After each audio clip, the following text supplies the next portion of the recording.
Support WrestleTalk! Give us a subscribe. It's felt like forever, but yesterday finally revealed one of the most exciting things to happen in the wrestling business all year. Roman Reigns was named the top pro wrestler account on Tumblr. I'm as surprised as you are. I didn't know Tumblr was still a thing either. Current AEW champion Kenny Omega entered the top 10 for the first time ever too, coming in at number 6. Which reminds me, he also showed up for a different wrestling promotion last night after the other most exciting thing to happen to wrestling in 2020. On last Wednesday's episode of Dynamite, Omega won the AEW championship from Jon Moxley, aligned with Don Callis as his manager, and then fled the venue to go to Impact Wrestling. It was pretty cool. As Impact had already taped all their shows up until the end of the year, Kenny, Callis and Josh Matthews recorded an interview segment over the weekend that was inserted into last night's episode, where we got a 10-minute explanation of Dynamite's shocking cliffhanger. Both wearing sunglasses indoors, heel turn, and saying they liked Josh Matthews' uber heel turn. Omega and Callis sat down in a trailer they called the Lex Express, a reference to WWF's failed attempt to make Lex Luger likeable in the early 90s, where Don said their master plan had been in the works for decades. 27 years to be precise. Callis spoke about how he was originally trained by the Golden Sheik, who took him under his wing, showing the same photograph that was on the set for Kenny's Dynamite interview 2 months ago. So when the Golden Sheik introduced Don to his 10-year-old nephew, Kenny Omega, Callis made it his mission to be the invisible hand that guided his career, saying he didn't just return to wrestling after 15 years out to be a New Japan commentator, he did it to make history with Kenny, expertly retconning the last 5 years, him booking Jericho vs Omega, inspiring the launch of AEW, working with New Japan, and then becoming vice president of Impact Wrestling as all the component pieces for Omega's new gimmick. Thanos from Infinity War. Seemingly reprising the dropped and eventually botched belt collector gimmick Callis booked Austin Aries with in 2018 Impact, Kenny explained how he used to love collecting comic books, making it very overt where their creative influences lie here, but he stopped when he realized he could never get all the rarest issues. But he can get all the rarest wrestling championships. He teased going for a few in Impact and then promised a big announcement for tonight's episode of Dynamite. He then finished with the thing that he hasn't done on TV for ages, signing off with his New Japan cleaner catchphrase, "I must bid you adieu, goodbye, and good night." Bang!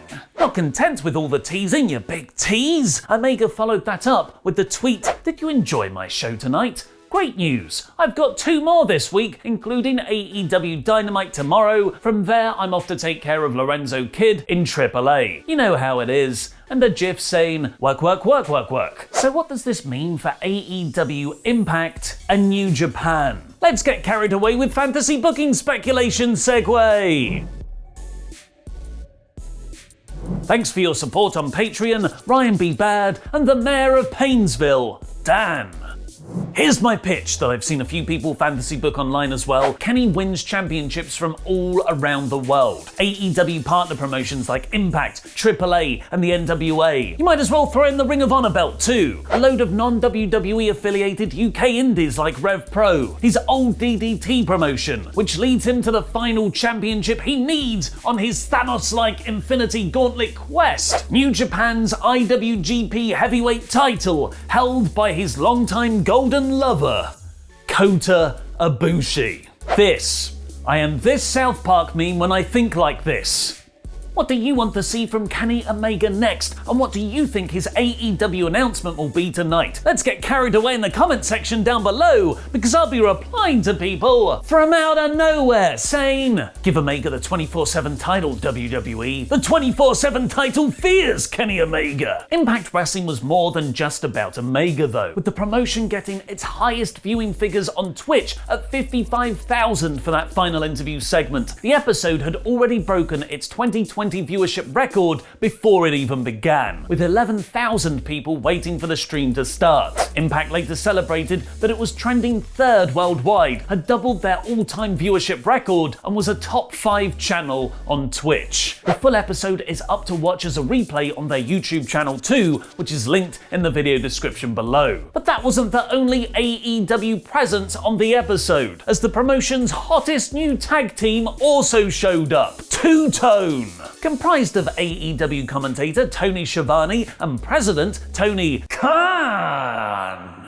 Two-Tone played a tongue-in-cheek paid-for ad in the middle of Impact, where Khan said if he wanted to stop Omega's appearance later, he could file an injunction, but he instead decided to help fund the show with the ad to help promote AEW 2, upon which he hyped tonight's episode of Dynamite. Along with being sweetly comedic, especially Schiavone remembering his last time in TNA as "one night, then I quit the business for 18 years, but it also involved several significant developments for the promotion. Firstly, this is Khan's first full appearance as an AEW character. Before this, he was only seen in backstage cameos on a headset. Hopefully this is just a one-off joke rather than him becoming an actual on-screen presence though, like many pro wrestling promoters' complexes have done in the past. Secondly, Khan teased he might come check out some of Impact's tag teams as potential opponents for the Young Bucks, furthering reports that this is building to a Bucks versus Good Brothers match, and also that he's heard some rumors that I might even buy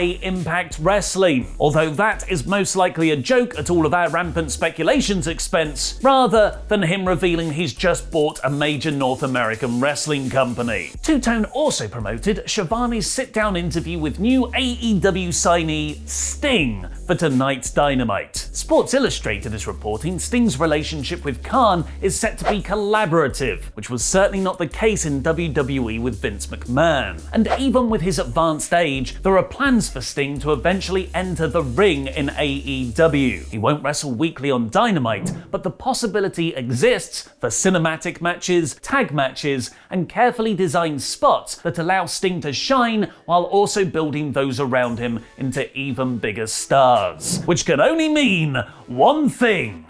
CM Punk to AEW.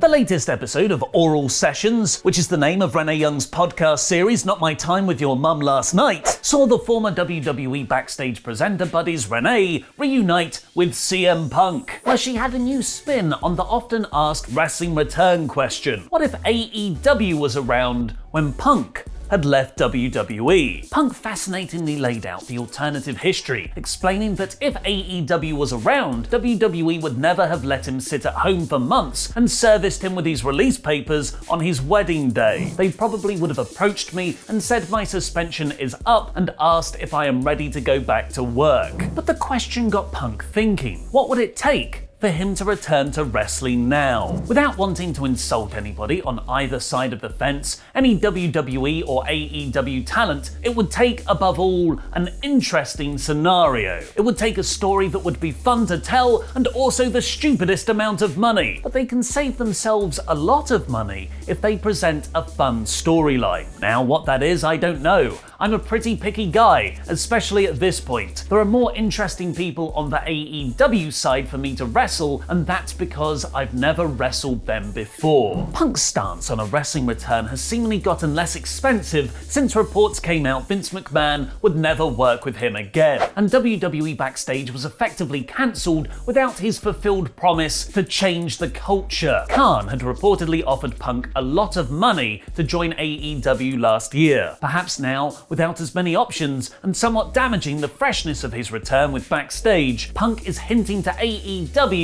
that he's up for a new approach. A new approach with such interesting, culture-changing creative like showing up on Britt Baker's interview segment on Dark. That would actually be better than WWE Backstage.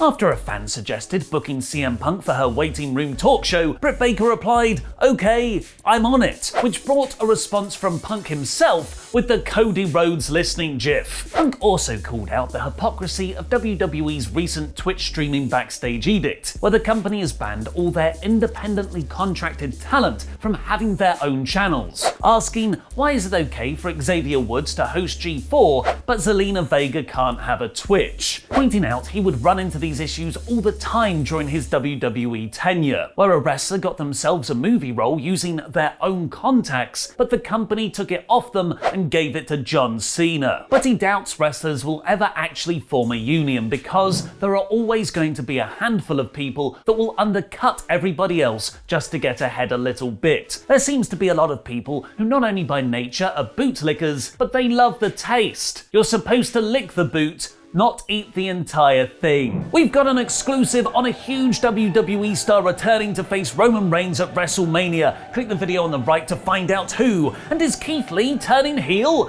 Watch mine and Luke's Raw Review podcast by clicking the video below that. And sign up to Parts of Unknown's Patreon because we've got a fan Quizzlemania today live. I've been Mr. Davis. Jam that jam.